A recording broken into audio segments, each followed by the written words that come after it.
एक बार की बात है। एक बार एक अध्यापक एक संपन्न परिवार के शिष्य के साथ कहीं जा रहे थे।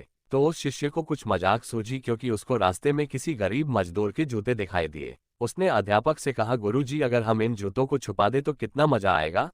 अब उसको तो मजाक सूझ रहा था, लेकिन गुरुजी ने कहा कि नहीं, गरीब इंसान के साथ इस तरह का भद्दा मजाक करना ठीक नहीं है। उसने कहा, क्यों ना, हम इन जूतों में कुछ सिक्के डाल दें और देखें कि इसका इस गरीब मजदूर पर क्या प्रभाव पड़ता है।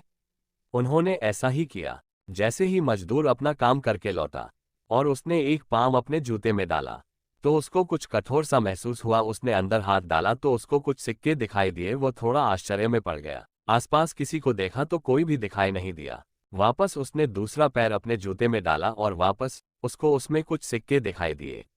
अब दोनों जूतों के सिक्कों को उसने अपने हाथों में रखा और प्रभु की तरफ इशारा किया, है प्रभु, पता नहीं किस भले मानुष ने ये सिक्के मेरे जूतों में छुपाए हैं, लेकिन जिसने भी छुपाए हैं उसको मेरी दुआ है ताकि इन पैसों से मैं अपने बच्चों और पत्नी के लिए कुछ खाना और दवाएं ला सकूंगा। और इतना बोलकर वह चला गया।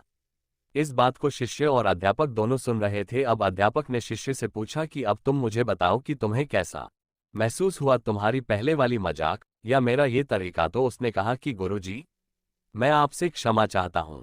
अब मुझे समझ आ गया है कि सच्ची खुशी किस चीज में है। जब हम किसी की मजाक उड़ाते हैं तो हमें कुछ पल का आनंद मिलता है, लेकिन इससे हमें बहुआ मिलती है। लेकिन अगर हम किसी की मुश्किल परिस्थिति में मदद करते हैं और जिसकी भी हम मदद करते हैं उसको भी नहीं पता कि हमने उसकी मदद की है, लेकिन अंदर ही अंदर हमें पता है कि हमने उस इंसान की मदद की है, यही सच्ची खुशी है। जब हम दूसरों को खुशी देते हैं तो हमें सच्ची खुशी मिलती है। और दान करते रहिए जिसके भी आप काबिल हो। जितना भी आपसे बन पड़े दान करें, लेकिन दान जरूर करें।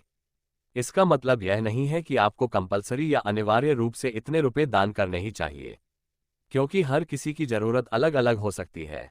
अगर आप किसी को पैसों का दान नहीं कर सकते तो कम से कम चीजों का दान तो कर ही सकते हैं।